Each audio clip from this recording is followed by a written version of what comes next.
আসসালামু আলাইকুম রহমতুল্লাহি ওয়া বারাকাতুহু। সফটওয়্যার কম্পিউটার এন্ড ট্রেনিং একাডেমির পক্ষ থেকে সকলকে স্বাগত। যারা আমার চ্যানেলটি নতুন তারা চ্যানেলটি সাবস্ক্রাইব করে পাশে থাকুন। আজ আপনাদেরকে অত্যন্ত একটি গুরুত্বপূর্ণ ক্লাস দেখাবো। আপনারা একটি ক্লাসের মধ্যেই অ্যাডোবি ফটোশপ সম্পর্কে পূর্ণাঙ্গ একটি ধারণা পাবেন। তো আপনাদের কম্পিউটারে যদি অ্যাডোবি ফটোশপ সফটওয়্যার ইনস্টল করা না থাকে তাহলে ইনস্টল করতে হবে। এখন আপনাদেরকে এক এক করে সবগুলো টুল পরিচয় করে দেব এবং কোন টুলগুলোর কি কাজ সেগুলো একটা একটি করে দেখাবো। তো প্রথমে আমরা এখানে ইন্ট্রোডাকশনে আসি। এখানে দেখেন file, edit, image, layout, type, select, filter এগুলো লেখা। এগুলো সাধারণত মেনু, এগুলোকে বলা হয় মেনু বার। আর এখানে যেগুলো দেখতেছেন এগুলো হলো যন্ত্রপাতির মতো দেখা যাচ্ছে, এগুলোকে টুল বার বলে, টুল। আর এই পাশে যেগুলো দেখাচ্ছে এগুলো হচ্ছে টুল প্যাড। সাধারণত আমরা যে টুলের কাজগুলো করি এখানে অনেক সময় দেখা যায় টুলের কাজগুলো, উপরেটা টুলের প্যাড বলা হয়। এখন প্রথমে আমরা দেখাবো একটি পেজ কিভাবে নিতে হয় অ্যাডোবি ফটোশপে। প্রথমে যেতে হবে আপনাকে ফাইল থেকে। আপনারা জানেন যে কোনো অপশনেই কোনো পেজ যদি নিতে চান তাহলে Ctrl+N ব্যবহার করতে হয়, নিউ Ctrl+N অথবা নিউ ব্যবহার করতে হয়। তাহলে নিউ ব্যবহার করবেন, Ctrl+N ব্যবহার করতে পারেন অথবা ফাইল থেকে নিউ ব্যবহার করতে পারেন। এখানে চাপ দেওয়ার পর ইন্ট্রোডাকশন আসলো পেজের। তো পেজের লেখার নাম ব্যবহার করলেন, বললাম STC COMPUTR কম্পিউটার। পেজটার নাম দিলাম STC কম্পিউটার। আর এখানে হলো পিসে পেপার সাইজ। আমরা এখান থেকে পেপার সাইজটা নিয়ে নিলাম সরাসরি। এখানে কি পেপার নিতে হবে, এখানে আপনি ইঞ্চিতে নিতে চান, পিক্সেলে নিতে চান, মিলিমিটার, সেন্টিমিটার, তারপর হলো পয়েন্ট, কোনটা নিতে চান।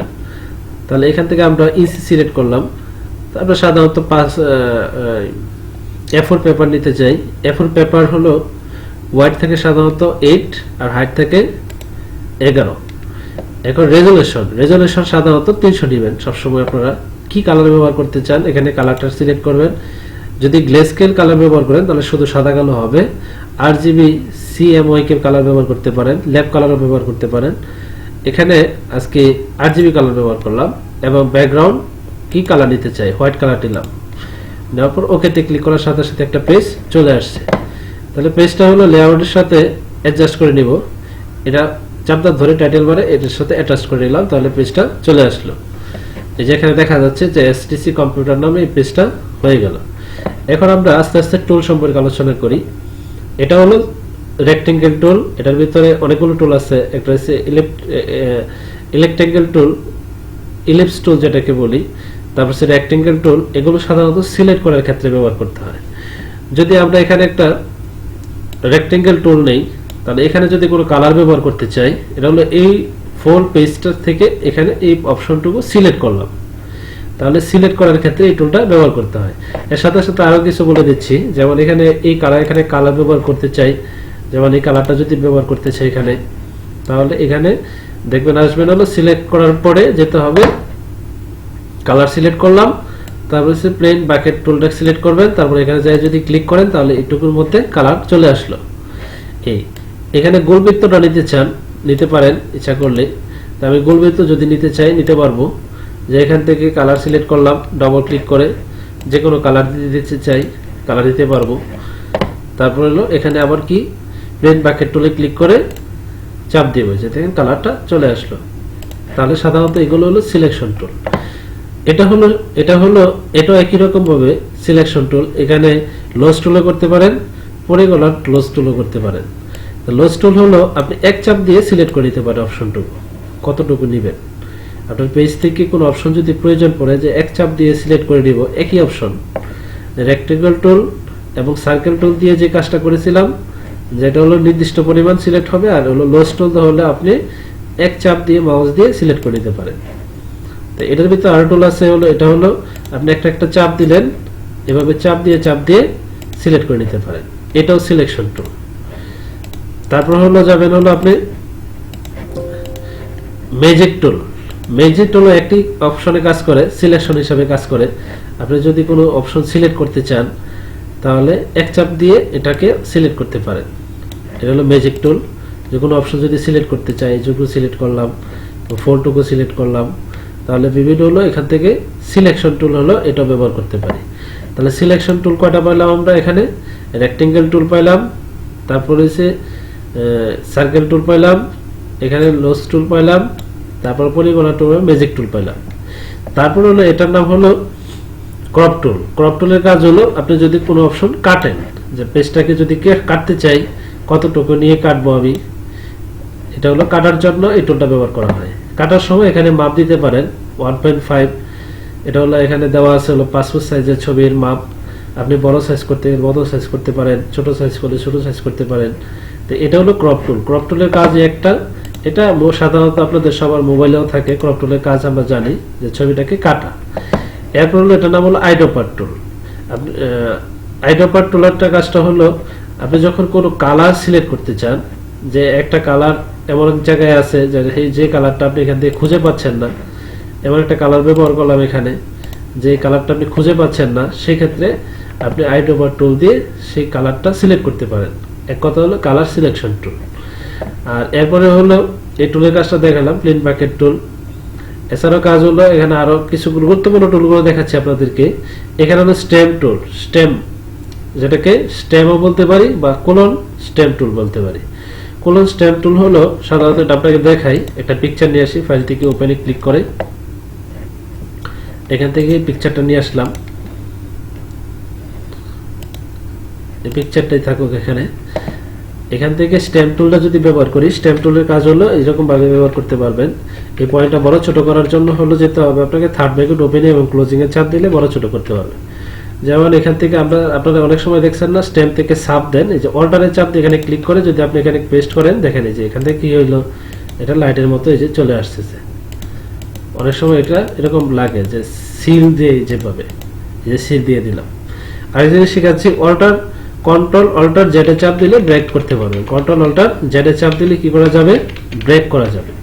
তাহলে এটা সাধারণত অবশ্যই বুঝতে পারছেন, এটা টুলের কাজ হলো স্ট্যাম্প টুল। তারপর হলো এখানে হলো পেন টুল, অত্যন্ত গুরুত্বপূর্ণ টুল, পেন টুল। আমি একটা কথা বলতে চাই, যারা গ্রাফিক ডিজাইন করতে চান তাহলে পেন টুলের কাজটা অনেক ভালো করে জানতে হবে। পেন টুলের কাজ হলো পয়েন্টে আপনি সিলেক্ট করা। যেমন আপনি এখানে পাসপোর্ট সাইজ ছবি যখন করবেন, যদি ছবিটা সুন্দর করে কাটতে চান তাহলে পেন টুলের ব্যবহার করতে হবে। তো পেন টুলের কাজ হলো আমি এখান থেকে যেভাবে ক্লিক করে অপশনটুকু সিলেক্ট করতে পারবো।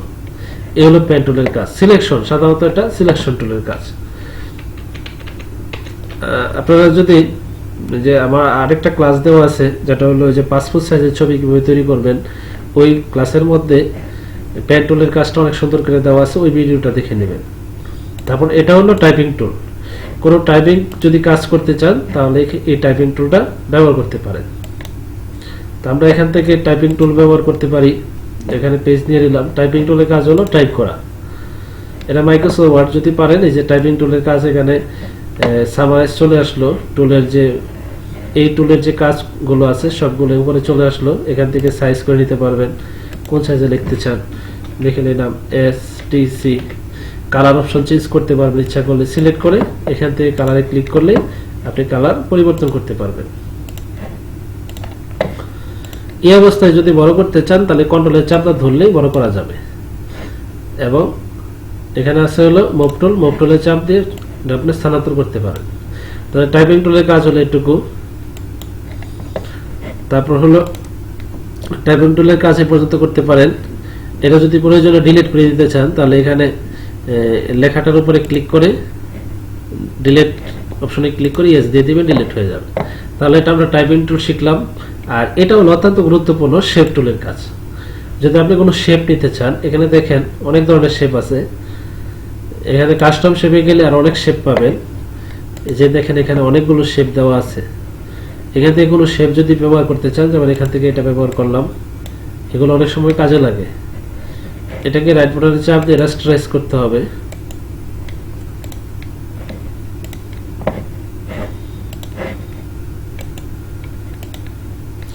যে শেপ চলে আসলো, এটা মুভ টুল দিয়ে চাপ দিয়ে আপনি কোনো জায়গায় স্থানান্তর করতে পারবেন। এই যে চলে আসলো। তাহলে এখানে থেকে অনেক ধরনের শেপ ব্যবহার করতে পারবেন। যখন আপনারা কাজ করবেন তখন এখান থেকে বিভিন্ন ধরনের শেপ ব্যবহার করে থাকবেন সাধারণত। এছাড়া এখানে আরো অনেক শেপ আছে। এই তীরে চাপ দেওয়ার পর এখানে দেখেন অলে চাপ দিয়ে যদি এসে ক্লিক করেন তাহলে এখানে দেখেন আরো অনেক ধরনের শেপ আছে। এটা বড় করে নিতে পারেন ইচ্ছা করলে, বড় করে দেখার জন্য।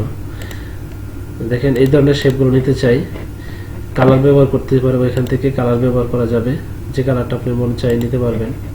এখন এটা ড্র্যাগ করার সাথে সাথে এই কালারটা চলে আসলো দেখেন। তাহলে শেপ টুলের কাজটা অনেক গুরুত্বপূর্ণ, শেপটা করে নেবেন।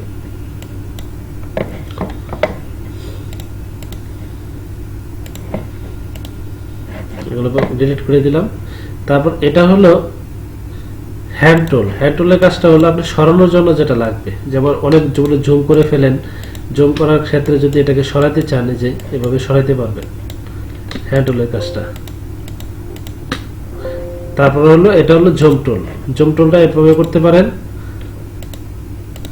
জুমের চাপ দেওয়ার পরে যদি জুম করতে চান তাহলে ক্লিক করলেই হবে, আর ছোট করার জন্য অল্টারে চাপ দিতে হবে ছোট করার জন্য। এই নিয়ে আসলাম। তাহলে মোটামুটি আমরা এই দোকানে যে টুলগুলো আছে সাধারণত প্রাথমিকভাবে পরিচয় দিয়ে দিলাম। তাহলে এভাবে প্রত্যেকটা টুলেই একটা একটা করে দেখবেন যে কোন টুলের কাজটা কি, কিভাবে কাজ করা যায়। এখানে যে কাজটা দেখাবো, এখানে দেখেন আরো কিছু ইফেক্ট আছে। যদি একটা পিকচার নিয়ে আসি, এখানে একটা পিকচার আছে, পিকচারটা যদি কোনো ইফেক্ট করতে চাই তাহলে ফিল্টার থেকে আপনারা যাবেন হলো আর্টিস্ট। ফিল্টার থেকে এখানে প্রত্যেকটা একটা একটা করে আপনারা ডিজাইনগুলো চাপ দিয়ে দেখবেন যে কোনটার কোন ডিজাইন আছে। অনেক সুন্দর সুন্দর ডিজাইন করা আছে, এখানে ডিজাইন করতে পারেন। ডিস্টোরে যেতে পারেন, টুরিস্টে যেতে পারেন। টুরিস্টে গেলে যেরকম দেখা যাবে ছবিটা বাঁকানো তেরানো, বাঁকা তেরানো করতে চান যেরকম হয়ে যাবে অনেক সময়। এই যে দেখেন ছবিটা কেমন হয়ে গেছে। কন্ট্রোলারটা যেতে চাপ দিবেন। এখানে অনেক ধরনের কাজ আছে, বিভিন্ন ধরনের কাজ আছে। এগুলো একটা একটা করে দেখবেন যে ছবিটা কেমন হয়ে গেল। অন্যরকম একটু বাঁকায় দিলাম, কন্ট্রোলার জেড ব্যবহার করলাম। তো আপনারা একটা একটা করে দেখবেন আর কোনটা কোন ধরনের ইফেক্ট হয়। তারপর আরেকটা জিনিস দেখা যাচ্ছে, ছবির মধ্যে যদি কোনো ইফেক্ট তৈরি করতে চান তাহলে আপনারা যাবেন হলো ইমেজে যাওয়ার পরে অ্যাডজাস্টমেন্ট থেকে এখান থেকে ব্রাইটনেস, কার্ভস এগুলো ব্যবহার করতে পারেন লাইট বাড়ানোর জন্য, কমানোর জন্য। যেমন কার্ভসটা দেখাই দিচ্ছি, যে এভাবে যদি ব্যবহার করেন, এই যে ছবিটা কি হয়ে গেছে, লাইট বেশি হয়ে গেছে, নিচের দিকে দিলে লাইটটা কমে যাবে। ছবি যেভাবে সুন্দর দেখা যায় এভাবে রেখে নেবেন, তাহলে হয়ে যাবে। তারপর হলো এই ছবিটাকে যদি সেভ করতে চান তাহলে ফাইল থেকে সেভ অপশনে ব্যবহার করবেন। সেভে যাওয়ার পর আমি ডেস্কটপ সিলেক্ট করে নিলাম। এখন ছবিটা যদি আপনি জেপিজি মানে পিকচার ফাইলে সেভ করতে চান তাহলে এখান থেকে জেপিজি সিলেক্ট করবেন। তারপর এখানে একটা পিকচারের নাম লিখবেন, পিকচার সেভ করবেন। এখানে একটা নাম দিয়ে দিলাম RAKIB রাকিব HAS রাকিব হাসান। তারপর সেভেতে ক্লিক করে দিলাম, পিকচারটা সেভ হয়ে গেছে। এটা হলো পিকচার সেভ করতে চান যদি। এবং এটা যদি ফটোশপ অপশনে সেভ করতে চান তাহলে ফাইল থেকে সেভ এসে ব্যবহার করে এখান থেকে জেপিজি না সিলেক্ট করে এখানে পিডিডি ফাইল সেভ করতে পারেন, ইপিএস ফাইলে সেভ করতে পারেন। এটাকে বিভিন্ন অপশন আছে, কিন্তু এখানে দেখেন পিডিএফ ফাইলেও সেভ করতে পারেন ইচ্ছা করলে। এখানে অনেক ধরনের অপশন আছে, যে পিডিএফ আছে। তা আমি যদি পিডিডি ফাইলটা হলো পরবর্তীতে এখানে ব্যবহার করতে পারেন, মানে এডিট করতে পারবেন ছবিটাকে। যে অপশনগুলোতে কাজ করা হয়েছে, এই ছবিটা বানানোর জন্য যে অপশনগুলো কাজ করেছে সবগুলোই শো করবে। তো এইভাবে আপনারা ছবি সেভ করতে পারেন। এবং আরেকটা জিনিস শেখাচ্ছি আপনাদেরকে, আরেকটা জিনিস হলো নতুন একটা পেজ নেই। পেজ নেওয়ার পর যদি এটাকে বর্ডার করতে চান, একটু ছোট করে নিলাম। পেজটার সাইডে যদি একটু বর্ডার করতে চান তাহলে আপনারা পেজটাকে সিলেক্ট করবেন। ম্যাজিক টুলে চাপ দিলে পেজটা কি হয়ে যাবে, সিলেক্ট হয়ে যাবে। সম্পূর্ণ পেজটাই সিলেক্ট হয়ে যাবে। যাওয়ার পরে যাবেন হলো আপনারা ইমেজে যাওয়ার পরে যাবেন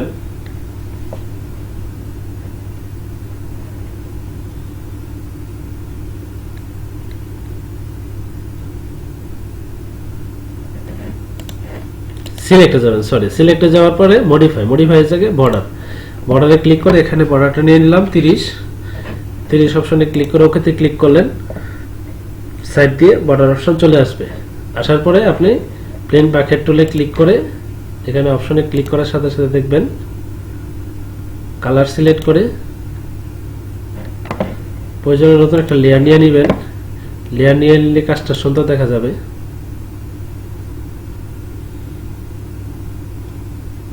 এই যে বর্ডার হয়ে গেছে অলরেডি, দেখেন সাইড দিয়ে হালকা দেখা যাচ্ছে, জুম করে নিচ্ছি আমি। এই যে দেখেন বর্ডার হয়ে গেছে, এই যে বর্ডার হয়ে গেছে, ছোট করে নিলাম। তাহলে সাধারণত আজকে আপনাদেরকে প্রাথমিকভাবে অ্যাডোবি ফটোশপ সম্পর্কে পূর্ণাঙ্গ একটি ধারণা দিয়ে দিলাম।